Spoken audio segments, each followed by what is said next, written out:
ठंड में गरीब बहू की 100 फीट लंबी रजाई। रात का समय होता है। बाहर हर तरफ बर्फीली हवा चल रही थी। जैसे तैसे रात गहरी हो रही थी। ठंड और कड़कड़ाकर बढ़ रही थी। ऐसे में कच्चे मकान के अंदर गरीब कुंती हरिहर का बड़ा परिवार एक रजाई में गुजारा कर रहे थे।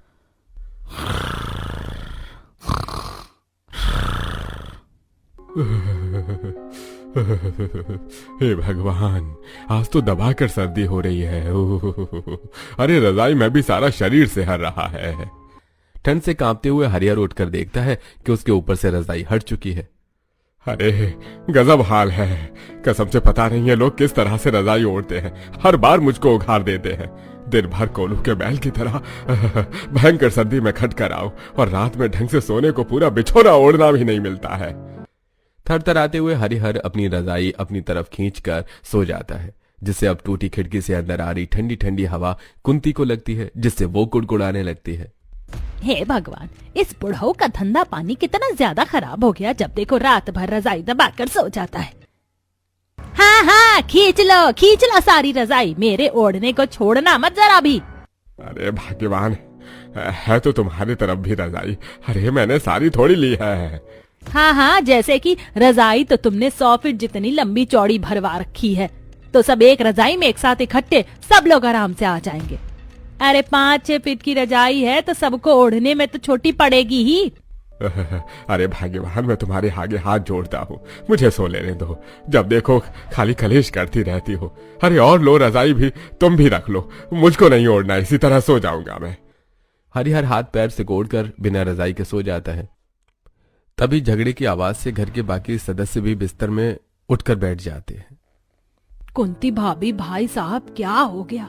आप दोनों झगड़ा क्यों कर रहे हैं? शोभा, मुझको झगड़ा करने का शौक थोड़ी चढ़ा है। एक तो वैसे ही मेरी नींद कितनी कच्ची है, जरा सी ठंड से नींद टूट जाती है, ऊपर से मुझे रजाई नहीं मिलती। दादाजी, आप दोनों ने आज फिर से रजाई को लेकर लड़ाई कर ली। सो जाइए, हमको कल सुबह स्कूल भी जाना है। दरअसल कुंती देवी का बड़ा परिवार, जिसमें 3 बेटे बहू, उनके बच्चे शोभा, कुंती, हरिहर और सुरेंद्र को मिलाकर कुल 13 लोग थे। ऐसे में जब रजाई एक और ओढ़ने वाले अनेक हों तो दिक्कत होगी। मजबूरी में सभी एक ही रजाई में गुजारा करने को मजबूर थे। ले ले ले ले ले मेरा मुन्ना, चुप हो जा। नीलम, शायद से मुन्ना ठंड से रो रहा है, उसे चादर में अच्छे से ढक लो, अभी गोद का बच्चा है वरना सर्दी लग जाएगी। शोभा खिड़की से बाहर के मौसम का हाल देखती है, जहां घनघोर ओस पड़ रही थी। ओहो, आज तो बड़ी ठंड है। ऐसे मौसम में बच्चे को सहेज कर रखना सबसे मुश्किल भरा है। अभी तो चढ़ते ठंड में सर्दी से इतना बुरा हाल है। अब की बार दिसंबर जनवरी में कड़कड़ा कर ठंड पड़े, उससे पहले घर के लिए एक और रजाई खरीद के ले आओ। कैसे भी इतने बड़े परिवार का एक रजाई में सोना नहीं होगा। माँ, इस वक्त सर्दी के मौसम के चलते काम बहुत ही मंदा चल रहा है। हम तीनों भाई घर का खर्चा भी बड़ी मुश्किल से चला रहे हैं। पिछले 1 हफ्ते से फैक्ट्री में ज्यादा काम भी नहीं निकल रहा है, इसलिए सेठ ने हमारी तनख्वाह भी रोक रखी है। थोड़े दिन और रुक जाइए, जैसे ही हमारे पास थोड़ी ज्यादा पैसे आएंगे तो हम रजाई खरीद कर ले आएंगे। फिलहाल के लिए अब रजाई पर चर्चा खत्म करके आप लोग सब सो जाइए। इस तरह रात काली करने का कोई फायदा नहीं है, सवेरे काम पर भी जाना है। मगर मनोहर भैया, इस एक रजाई में सब लोग नहीं आ पा रहे हैं। कावेरी भाभी, मुझे एक चादर बिछाने के लिए दे दीजिए, मैं साइड में बिस्तर लगाकर सो जाऊंगी, इससे बाकी लोगों को रजाई मिल जाएगी। नुपुर, तुम नीचे मत सो, क्योंकि तुम्हें सर्दी बहुत ही जल्दी लग जाती है। तुम्हारी जगह में मैं और सरिता जेठानी जी बिस्तर लगाकर सो जाएंगे। मगर कावेरी बहू, घर में ओढ़ना तो एक ही है, बगैर ओढ़ने के कैसे सो पाओगी? ठंड लग गई तो लेने के देने पड़ेगी। माँ जी, आप चिंता मत कीजिए, हम कोई ना कोई जुगाड़ कर लेंगे। कावेरी बिस्तर देखने लगती है, जहां कोने में एक फटी सी चटाई सहेज कर रखी हुई थी, जिसे उठाकर वो जमीन पर बिछा देती है। कावेरी, इस पतली सी चटाई से काम नहीं चलने वाला। हमें बिछाने के लिए कुछ और बिस्तर की जरूरत लगेगी, क्योंकि बाहर बहुत ज्यादा सर्दी हो रही है। इस सिंगल चटाई पर सोकर हमारी तबीयत भी खराब हो सकती है। जेठानी जी, घर में जितने भी एक्स्ट्रा बिस्तर थे, मैंने सारे बिस्तर हमारे परिवार वालों को सोने में लगा दिए हैं। अब एक सिंगल चादर भी नहीं है। एक तो वैसे ही ओढ़ने के लिए रजाई नहीं है, और अब तो बिस्तर पर बिछाने के लिए कुछ नहीं है। तभी सरिता घर के कोने में रखी जूट की बोरी देखती है, जिससे कि उसे जुगाड़ आता है। ये जूट के बोरे किस दिन काम आएंगे? इसी को चटाई के ऊपर और नीचे वाली सतह पर बिछाकर थोड़ा मोटा बिस्तर कर लेते हैं। ये जूट की बोरी काफी ज्यादा गर्म होती है, तो इसका बिस्तर लगाकर सोने में सर्दी भी नहीं लगेगी। क्या बात है जेठानी जी, मैं तो कभी कभी सोचती हूँ आपके दिमाग में 5G की स्पीड जितनी तेजी में जुगाड़ कहाँ से आ जाता है। हम जैसे मिडिल क्लास बहू को इस तरह के जुगाड़ आ ही जाते हैं। चलो अब जल्दी से बिस्तर करते हैं। बाप रे जेठानी जी, बोरी का बिस्तर 5 मिनट में ही कितनी बुरी तरीके से शरीर काटने लगा। पता चले रात भर इस बोरी बिस्तर पर सोना सुबह तक हमें भारी पड़ जाए और पूरे शरीर में खाज खुजली मच जाए। देवरानी जी तुम बिल्कुल सही कह रही हो, मुझे भी थोड़ी थोड़ी खाज मच रही है। ऐसा करते हैं, इसके ऊपर से अपनी साड़ी बिछाकर सो जाते हैं, नरम मुलायम है तो नींद आ जाएगी। दोनों अब डबल करके बिस्तर पर अपनी साड़ी बिछा देती हैं। पहले की तुलना में अब तो बिस्तर कुछ नरम मुलायम सा लग रहा है। ऐसा करो कावेरी, तुम अपनी साड़ी मत बिछाओ, इसे ओढ़ लेंगे। पर जेठानी जी, इस पतली सी साड़ी में ठंड थोड़ी भाग जाएगी। तो ठीक है, फिर जिस तरह हमने इस बोरी से बिस्तर का जुगाड़ लगाया है, रजाई का भी जुगाड़ बिठा लेते। साड़ी के ऊपर 5-6 बोरे साट लेते हैं। व्हाट एन आइडिया जेठानी जी। दोनों साड़ी के ऊपर से कुछ बोरों को साट कर सो जाती हैं, जिससे दोनों को थोड़ी बहुत गर्माहट का एहसास होता है। वैसे ये बोरी की रजाई तो काफी ज्यादा मात्रा में गर्माहट पैदा कर रही है। हाँ, लेकिन ये असली रजाई जितनी गर्माहट नहीं कर सकती। वैसे देखा जाए तो जितना लंबा चौड़ा हमारा ससुराल है, उसके हिसाब से तो ओढ़ने के लिए 20-25 फीट रजाई बनवानी पड़ेगी, तब जाकर बात बनेगी। लेकिन जब हमारे पतियों से एक 5-6 फीट की हल्की रजाई भी नहीं खरीदी जा रही, तो इतनी मोटी भारी रजाई वो कहाँ से भरवा पाएंगे? क्योंकि घर में कमाने वाले कम, खाने वाले ज्यादा हैं। फिर मकान का किराया अलग देना पड़ता है। जब खर्चा ही इतना ज्यादा है तो रजाई कहाँ से लेंगे?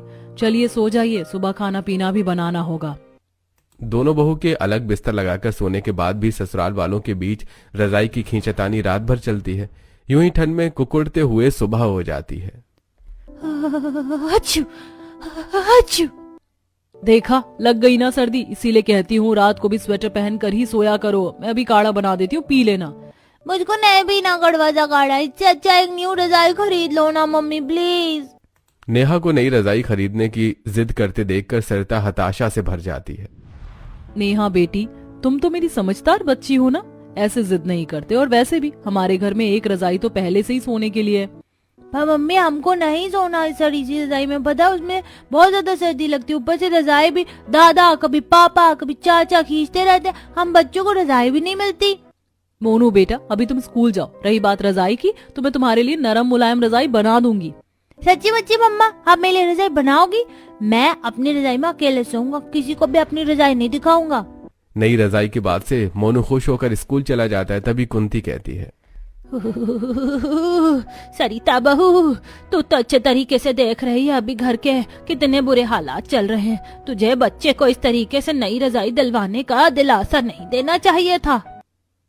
माँ जी, मनोहर जी ने बोला है उनकी फैक्ट्री में काफी ज्यादा कपड़ों के कतरन निकल रखे हैं, तो मैंने घर पर लाने को कहा था कि कुछ कतरन से हम सर्दी के मोटे मोटे बिस्तर बना लेंगे और बच्चों के लिए गुदड़ी वाली रजाई बना देंगे। अच्छा अच्छा ठीक है बहू, जैसे गरीबों के नसीब में ये गुदड़ी वाली रजाई में ठंड काटना लिखा है, गरम गरम मुलायम रजाई में सोना तो बस अमीरों के भाग्य में होता है। ऐसा कहते हुए कुंती की बातों में गरीबी, दुख और टूटा मन दिख रहा था। सही कहा भाभी, हम दोनों ने भी सारी जिंदगी दुख और गरीबी ही काटी है, और बेचारी हमारी बहुएं और पोते पोती भी गरीबी देख रहे हैं। सरिता बहू, ये रजाई ले जाकर थोड़ा धूप में डाल दो। सरिता रजाई उठाकर आंगन में लाकर सूखने डाल देती है। तभी रजाई जगह जगह से फटी होने के चलते काफी सारी रुई आंगन में फैल जाती है। बगल में ही नीलम अपने बच्चे को धूप में लिटाकर तेल लगा रही होती है। जेठानी जी, फिर से रजाई कहीं से फट गई है, रुई बाहर निकल रही है। तभी कावेरी रजाई के फटे हिस्से को देखकर गरीबी से कुड़कुड़ करने लगती है। इस बार तो रजाई जरूरत से ज्यादा ही फट गई है। अरे अब तो इस रजाई के चिथड़े हो गए हैं, पता नहीं कब तक इस चादर जितनी पतली रजाई को चलाना पड़ेगा। कावेरी अभी ऐसा कह रही होती है कि तभी सामने के घर में रहने वाली अमीर परिधि अपनी बालकनी में आकर रजाई फैलाने लगती है। रजाई देखने में बहुत ही मखमली, महंगी और नई लग रही थी। लगता है हमारी पड़ोसन ने नई रजाई भरवाई है। डिजाइन भी देखने में कितना सुंदर लग रहा है और रजाई का अर्ज भी कितना लंबा चौड़ा है, कम से कम 10-15 फीट की है। और एक हमारी रजाई है जो पूरी तरीके से घिस गई है, इसमें तो ठंड भी नहीं रुकती। दोनों अभी पड़ोसन के रजाई को देखकर बातें कर रही होती हैं कि तभी परिधि बड़बड़ाने लगती है। तुम दोनों को सुबह सुबह कोई काम धंधा नहीं है क्या, जो आंखें जमाकर नॉनस्टॉप मेरी नई नई रजाई को घूरे जा रही हो? परिधि बहन, हम तो केवल ऐसे ही बस देख रहे थे। आपकी रजाई का कलर काफी फैंसी और रजाई की लेंथ भी काफी ज्यादा है। क्योंकि मैंने स्पेशली ऑर्डर देकर 15 फीट की लेंथ की रजाई बनवाई है। काफी सॉफ्ट और मुलायम है ये रजाई प्योर कपास की है। तभी झिझकते हुए सरिता परिधि से पूछती है, वैसे परिधि बहन, ये रजाई बनवाने में कितना खर्चा लगा था? अगर खर्चा थोड़ा कम होगा तो हम भी इस अर्ज की रजाई बनवा लेंगे। मुझे तो ये रजाई बनवाने में 25 से 30 हजार का खर्चा बैठा था, क्योंकि तुम्हारे औकात से बाहर है, इसीलिए तुम अपनी फटीचर रजाई को कंटिन्यू चलाओ, जैसे कि हर साल घिस पीट कर चलाते हो। अरे आजकल तो इंसान दीवारों का पेंट भी इतना नहीं चलाता जितना कि तुम लोगों ने एक ही रजाई में इतनी सर्दियां निकाल दी। अपनी महंगी रजाई पर घमंड खाते हुए परिधि, कावेरी, सरिता, नीलम को नीचे दिखाकर अंदर चली जाती है। तभी कुंती और शोभा आंगन में आती है। बाबू, तुम लोग किस लिए इससे बातचीत रखती हो? थोड़ी अमीर क्या है, खुद पर ऐसे घमंड दिखाती है जैसे कहीं की करोड़पति हो। पर माँ जी, पड़ोसन ने बात तो सच ही बोली थी। अब इस रजाई की ऐसी हालत कूड़ेदान में फेंकने वाली हो गई, मगर हम फिर भी ओढ़ रहे हैं। अब तो इस रजाई को बाहर सुखाने में भी शर्म सी लगती है। देखिए बाकी सबकी बालकनी में कितनी चमचमाती रजाई सूख रही है। नीलम बहू, दूसरों की देखा देखी करने से कोई फायदा नहीं होना। हमारे नसीब में जितनी गरीबी लिखी है उसे काटना तो पड़ेगा। भगवान की दया से सर्दी के मौसम में हमारे घर का दाना पानी चल रहा है, सर पर छत है। जरा उनके बारे में सोच कर देखो, जो बेघर होकर फुटपाथ पर इतनी ठंड भरी मौसम में खुले में रहते हैं। इस दुनिया में किसी की जिंदगी एक जैसी नहीं है। अगर कोई हमसे ज्यादा अमीर है तो कोई हमसे ज्यादा गरीब भी है, और हमेशा जिंदगी जीने के लिए अपने से गरीब को देखकर चलना चाहिए। शोभा की बातों में समाज के दबे कुचले गरीब वर्ग का 2 टाइम की रोटी कपड़ा जोड़ने का संघर्ष साफ दिख रहा था। समाज का एक कटाक्ष सच ये भी है कि इस जमाने में गरीब छोटे को और ज्यादा छोटा किया जाता है। इसी तरह से कुछ दिन बीत जाते हैं और ठंड चरम सीमा तक बढ़ जाती है, जिसकी वजह से दिन भर कोहरा छाया रहता, सादी बर्फीली हवाएं चलती रहती हैं। अरे आज तो हद से ज्यादा कोहरा छाया हुआ है। चौखट पर आते ही कब कभी चढ़ रही है। इतना खराब सर्दी का मौसम होगा तो काम पर कैसे जाएंगे? विकास भाई, अगर ठंड देखकर घर में बैठ जाए। अजी भूलिएगा मत, लेते आइएगा ताकि हम गर्म बिस्तर बना सके, क्योंकि सर्दी अभी और बढ़ेगी। तीनों ठंड में ठिठुरते हुए काम पर निकल जाते हैं। पूरा रोड ओस पड़ने से भीगा हुआ था। अरे बाप रे बाप भैया, इस बार की ठंड ने तो कमर तोड़ कर रख दी है। ऊपर से इतनी ठंडी ठंडी बर्फीली हवा बह रही है कि ऐसा लग रहा है जैसे हड्डियां ही गल जाएंगी। हाँ, सच में आज तो सर्दी से शरीर सिहर रहा है। ऐसे मौसम में तो रईस लोग घर में रजाइयों में बैठकर रोटी खाते हैं, पर हम जैसे रोज के कमाने खाने वाले का क्या आधार है? हमको तो कमाने निकलना ही पड़ता है। कुछ ही देर में तीनों कांपते कांपते ओस में भीगी अवस्था में कारखाने में आते हैं, जहां बाकी मजदूर समय से पहले आकर काम कर रहे थे और कारखाने का सेठ मोटा राम हीटर की गर्म हवा में गरम गरम गाजर का हलवा खा रहा था। अरे वाह वाह वाह वाह, बढ़िया लजीज गाजर का हलवा बनाया है। ठंड के मौसम में इतना गर्मा गर्म गाजर का हलवा तो पेट भरकर खाने वाला नाश्ता है। राम राम मोटा राम सेठ। आइए आइए सेठ जी, आ गए आप तीनों नाश्ता पानी लेके, या मंगवाऊं? सेठ माफ करना, आज आने में थोड़ा लेट हो गया, लेकिन रास्ते पर काफी ज्यादा धुंध छाया हुआ था, इसलिए देर हो गई। अरे तुम तीनों ने रोज रोज लेट आने का धंधा पानी लगा दिया है। तुम्हारी देखा देखी कल को बाकी मजदूर भी लेट आएंगे तो हो गया कारखाने का बेड़ा गर्क। सेठ, तुम जब देखो गाली गलौज पर क्यों उतारू हो जाते हो? माना हम लेट आते हैं, लेकिन काम तो पूरा करके जाते हैं ना। अरे एक तो चोरी ऊपर से सीना चोरी, एक तो लेट आता है ऊपर से अकड़ के दिखाता है। अरे मनोहर, समझा ले अपने भाई को। सेठ आप गुस्सा मत करो, आइंदा से हम लेट नहीं आएंगे, टाइम पर आएंगे। कुछ ही देर में तीनों कपड़ों का माल तैयार करते हैं। देखते ही देखते छुट्टी का टाइम हो जाता है। सेठ, हमारे हिस्से का काम पूरा हमने कर लिया है, अब हम घर जा सकते हैं क्या? अरे काम तुम तीनों पूरी मेहनत और शिद्दत से करते हो, तुम्हारी इसी चीज से मैं खुश रहता हूँ। बस देर से मत आया करो, मुझे भी तुम्हें बार बार बोलना अच्छा नहीं लगता। हम समझ रहे हैं सेठ जी, वैसे भी जो फैक्ट्री से वेस्ट कपड़े की कतरन निकली है उसे हम घर ले जाएं? हाँ हाँ, अगर तुम्हारे किसी काम आ जाएगी तो ले जाओ, वरना मैं तो आज इसे कूड़े में ही फेंक देता। तीनों सारे कपड़े के नरम कतरन को बड़ी सी बोरी में डालकर अपने साथ घर ले आते हैं, जहां बच्चे रजाई ओढ़ने को लेकर छीनाछानी कर रहे थे। ओ सोनू के बच्चे, पूरी रजाई खुद दबा कर बैठे हुए, चल मुझको भी रजाई दे। नहीं, मैं नहीं दूंगा, मैंने पहले ओढ़ी थी रजाई। जैसे रजाई तूने खरीद रखी हो, चुपचाप से रजाई मुझको भी दे दे, वरना चाटा लगा दूंगी। तभी छीनाछानी में रजाई बीच से फट जाती है। हे भगवान, कितने शैतान बच्चे हैं, ले बैठे हैं रजाई को। मन तो कर रहा तीनों का गाल लाल कर दो। कुंती को गुस्से में देखकर तीनों बच्चे डर के मारे रजाई छोड़ देते हैं। दादी, सोनू के बच्चे ने रजाई को फाड़ा तब से छीन रहा था। कितने झूठे हो तुम खुशबू दी। तो घर का खर्चा कैसे चलेगा? थोड़ी दूर ही जाना है, चल लेते हैं। भैया कम से कम स्वेटर तो पहन कर जाइए आप तीनों। बहन स्वेटर भी तो पहनने लायक नहीं बचा, इतने सारे छेद हो गए हैं कि ठंडी हवा लगती है। बेटा मैं तो कहती हूँ थोड़ा कोहरा कट जाने दो, तब आराम से जाना। अगर ठंड लग गई तो मुसीबत हो जाएगी। बेटा तेरी माँ सही कह रही है, थोड़ी देर रजाई में आकर बैठ जाओ, तब तक के लिए मौसम खुल जाएगा। तब तक बहू रोटी पानी बना लेगी तो गरम गरम खाकर चले जाना। हरिहर के बोलने पर तीनों रजाई में बैठ जाते हैं, मगर रजाई ओढ़ ओढ़ कर चादर जितनी पतली हो चुकी थी। ये रजाई भी बस नाम की रह गई है, ठंड तो इसमें भागती ही नहीं है। मगर बेटा इस ठंड में थोड़ा तो सोने का सहारा देता ही है। सर्दी की वजह से मुझको भी खेत की कटाई का काम नहीं मिल रहा, वरना थोड़े पैसे बन जाते तो एक कंबल खरीद कर ले आता। रजाई भरवाना तो बस में नहीं, रुई का दाम इतना ज्यादा बढ़ गया है कि हम जैसे 2 टाइम की रोटी कमाने खाने वाले के लिए तो रजाई खरीदना ख्वाब ही बन गई है। जब 9 मन तेल ही नहीं होगा तो राधा कहाँ से नाचेगी? तुम भी तो एक ही काम पर अटक कर रह गए हो, जैसे कि दुनिया में खेत की कटाई के अलावा और कोई दूसरा काम काज नहीं है। कुंती, तुम जब देखो मुझ पर ही राशन पानी लेकर क्यों शुरू हो जाती हो, जबकि तुमको पता है कि मेरा पथरी का ऑपरेशन हो रखा है। ज्यादा भार उठाना मना है, वरना सुरेंद्र के साथ बेलदारी के काम पर जाता तो कहीं से भी 100-200 रुपए लेकर आता। खाली सोचने से नहीं होता, करने से होता है। इतने मर्द होने के बावजूद एक नई रजाई खरीदने के लिए भी सोचना पड़ रहा है। गरीबी जो मुंह बाय खड़ी है। एक बार फिर से रजाई को लेकर कुंती हरिहर में झगड़ा चालू हो जाता है, जिसे सुनकर चूल्हा लगाकर साइड में खाना बना रही बहू आपस में बातचीत करने लगती हैं। सच में 2-4 दिनों से मौसम कुछ ज्यादा ही चेंज हो गया। किसी तरह हल्की फुल्की सर्दी में तो इस पतली रजाई में उड़कर काम चल जाता था, लेकिन कल से कितनी ज्यादा कड़कड़ा कर सर्दी पड़ रही है। रात तो मेरी ठंड में कांपते कांपते ही निकल गई। मुझे तो रजाई जरा सी भी नहीं मिली थी। देवरानी जी, हम लोग इस रजाई को कितने सालों से ओढ़ते आ रहे हैं, इसीलिए रजाई पुरानी होकर सिकुड़ कर सिंगल चादर जितनी छोटी हो गई है। ऊपर से बेचारे हमारे पतियों की भी इतनी आमदनी भी नहीं है कि वो घर का खर्च के बाद रजाई ले आए। हम तीनों को ही जुगाड़ लगाना पड़ेगा। अरे खाना पीना बन गया तो जल्दी से दे दो, हमें कारखाना जाने को देर हो रही है। जी जी, बस अभी लाई। नीलम फटाफट से गर्मा गर्म चूल्हे की रोटी तरकारी परोस कर देती है।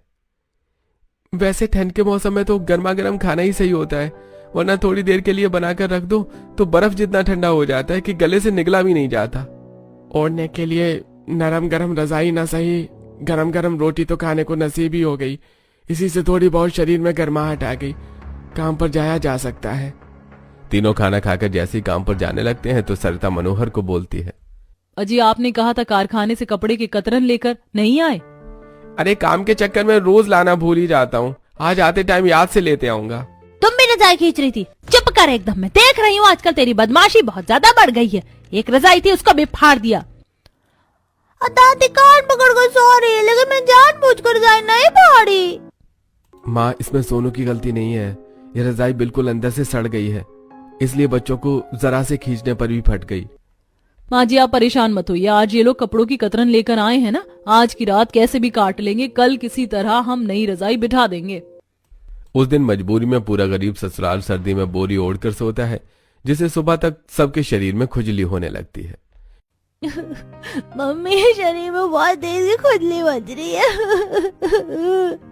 खुजली की वजह से बच्चों के शरीर से खून निकलता देख कावेरी की आंखों में आंसू आ जाते हैं। लगता है रात को बोरी ओढ़कर सोने से ही बच्चों को खुजली लग गई है। बच्चों की स्किन नाजुक होती है, जल्दी से खाना पीना बनाकर हम रजाई बनाना शुरू कर देंगे। धूप भी हल्की खिल रही है तो आंगन में रजाई बिठाएंगे। घर के अंदर तो जगह कम है तो रजाई ज्यादा फिट की नहीं बन पाएगी। कुछ ही देर में खाना पीना बनाने के बाद तीनों फटी रजाई को बाहर लाती हैं और उसके अंदर से रुई को निकालकर उसे थापी से धुनने लगती हैं। ये देखकर पड़ोसन गायत्री शारदा आती है तो, अरे अरे तुम तीनों पुरानी रुई को क्यों धुन रही हो? रजाई बनाने का काम शुरू कर दिया है क्या घर बैठे बैठे? नहीं नहीं आंटी, वो हमारी रजाई फट गई है तो बस उसी की रुई से दोबारा से दूसरी रजाई तैयार कर रहे हैं। मगर ये रुई तो एकदम खराब और चिपक गई है तो इसकी रजाई बढ़िया थोड़ी बैठेगी। आंटी जी, पुरानी रुई को भी धुन कर उससे हल्के फाहे का बनाया जा सकता है। अच्छा जी, ये बात तो मुझे पता ही नहीं थी। वैसे मैंने कुछ चादर और ठंड के कपड़े निकाल कर रखे हैं, तुम्हें चाहिए हो तो ले लेना। आंटी जी, अगर चादर आप हमें अभी दे देती तो हम सोच रहे थे थोड़ी ज्यादा फिट की लंबी रजाई बना लेते। हाँ हाँ सरिता बहू, क्यों नहीं, चलो अभी चल कर ले आओ। सरिता शारदा के साथ उसके घर जाती है, जहां वो अपने मैट साइज गद्दे के डबल बेड से ज्यादा लंबे चौड़े साइज की सारी चादर कपड़े भी देती है, जिसे लेकर सरिता घर आती है। पड़ोसन गायत्री भी कहती है, वैसे मैंने भी कुछ पुरानी रजाई ऐसे ही तय करके रखी है जो कि मैं ओढ़ने में इस्तेमाल नहीं करती, तो अगर चाहिए हो तो ले आना। हाँ हाँ क्यों नहीं आंटी, अब दे दीजिएगा, उसकी रुई से हमारा काम बन जाएगा। वैसे तो कुंती का परिवार बहुत ही गरीब था, लेकिन पड़ोसियों के साथ उनका स्वभाव काफी ज्यादा अच्छा था, इसलिए पड़ोसी जहां तक हो सके उनकी मदद किया करते थे। अब तीनों बहुएं चादर को जोड़ जोड़ कर उसे सिलना शुरू करती हैं। शाम गुजरते गुजरते वो 40-50 फीट जितना लंबा चौड़ा कपड़ा तैयार कर लेती है। आज तो पूरा दिन ठंड में सुई चला चला कर मेरे तो हाथ झिनझिना से गए हैं। हम अगर खुशी इस बात की है कि हमने एक ही दिन में अपनी 100 फीट लंबी रजाई का काफी काम निकाल लिया। वैसे अब ओस पड़ना शुरू होगी, चलो सारा सामान उठाकर अंदर चलते हैं। शाम की धूप जाते ही ठंडी ठंडी हवा सनसनाती देखकर तीनों गरीब बहू अपनी रजाई का काम वहीं खत्म करके अब घर के अंदर आती हैं और पूरा परिवार रात में खाना खाता है। अरे खाना खाते ही मेरा तो तन बदन बिल्कुल बर्फ जितना ठंडा हो गया है। बहू जल्दी से बिस्तर कर दे, और रजाई कहाँ है दिख नहीं रही। अरे अभी रजाई बनकर तैयार नहीं हुई, बस तीनों ने खोल सिला है, 2-4 दिन लगेगा। अरे इतनी भी क्या 100 फीट की लंबी रजाई बना रही हो तुम लोग, जो बन ही नहीं रही। आज फिर से ठंड में सिकुड़ कर सोना पड़ेगा। कुछ ही देर में बहुएं बिस्तर कर देती हैं और पूरा परिवार उसे 50 फीट लंबे चादर को ही लपेट कर सो जाता है, जिसे आज पूरा परिवार आराम से उस चादर में सो जाता है। किसी का भी शरीर खुलता नहीं है। अगले दिन सर्दी की वजह से धूप नहीं निकलती, तो तीनों बहू को अब आंगन में कहर बरसाती ठंड में ही रजाई का बाकी का काम बढ़ाना पड़ता है। शुक्र है हमारा 100 फीट लंबा चौड़ा कवर तो तैयार हो गया, बस इसके अंदर रुई भरनी है। हमारे पास ज्यादा रुई नहीं है, रुई कम रहेगी। फिलहाल के लिए जितनी रुई है उसे भरकर देखते हैं। तीनों थरथराते हुए रजाई के खोल के अंदर रुई डालना शुरू करती हैं, मगर वो आधी रहती है।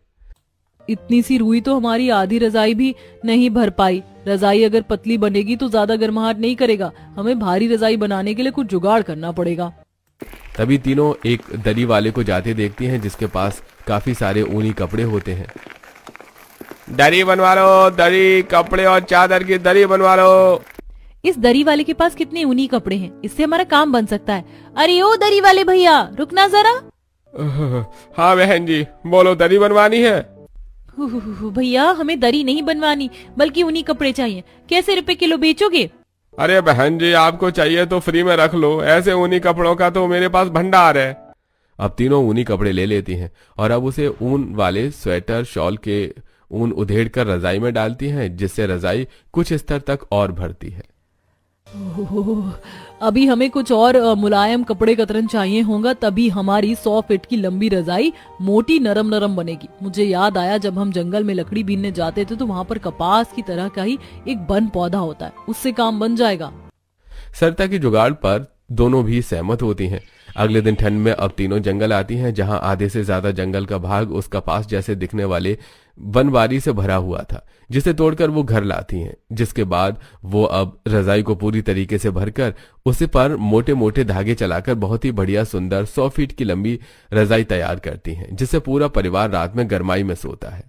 आहा, आज ये 100 फीट की लंबी रजाई तो खुलने से ही पूरे घर में गर्माहट सी भर गई। आज नींद बढ़िया बढ़िया पड़ेगी। अब तो मैं भी आराम से काफी रजाई अपने नीचे दबाकर सोती हूँ। आखिर ये रजाई 100 फीट की लंबी जो है। आखिर में पूरा ससुराल 100 फीट लंबी रजाई में ही बैठकर गर्मा गर्म खाना खाता है और गर्माहट में चैन सुकून से सोता है।